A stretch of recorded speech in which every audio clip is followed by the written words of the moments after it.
Father Marwan ഗാനേം ഡോക്ടറെ കാണുന്നതിനായി ബെയ്റൂട്ടിലേക്ക് പോകവെയായിരുന്നു ലെബനനെ നടുക്കിയ പേജർ സ്ഫോടനങ്ങൾക്ക് സാക്ഷിയായത്. ലെബനനിലെ നുസ്രോട്ടോ അൽ അനാഷിദ് ചാരിറ്റി അസോസിയേഷന്റെയും ബ്രദർഹുഡ് ഓഫ് പ്രിസണിന്റെയും തലവനാണ് ഫാദർ മർവാൻ.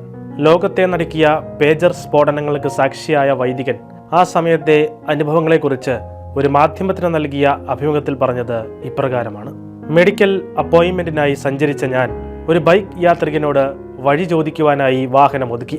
പെട്ടെന്നായിരുന്നു ഒരു ചെറിയ ശബ്ദം കേൾക്കുന്നത്. തൊട്ടു പിന്നാലെ ആ ബൈക്ക് യാത്രികൻ തെറിച്ച് തന്റെ വാഹനത്തിന്റെ മുകളിലേക്ക് വീണു. അയാളുടെ ശരീരത്തിൽ നിന്നും നല്ല രീതിയിൽ രക്തം വരുന്നുണ്ടായിരുന്നുവെന്നും ഫാദർ മർവാൻ പറഞ്ഞു.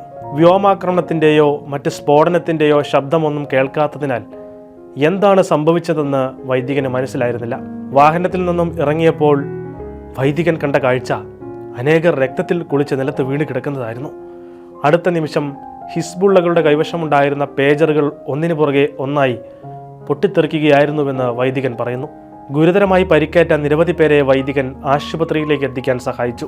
പരിക്കേറ്റവരെ സഹായിച്ചപ്പോൾ അവർ മുസ്ലിമാണോ ക്രിസ്ത്യാനിയാണോ എന്ന് പരിഗണിക്കുകയല്ല, മറിച്ച് അവരെ മനുഷ്യനായാണ് കണ്ടതെന്നും വൈദികൻ വിശദീകരിച്ചു. ദൈവത്തിൻ്റെ ഒരു വലിയ സംരക്ഷണത്തെക്കുറിച്ചും ഫാദർ മർവാൻ പറയുകയുണ്ടായി.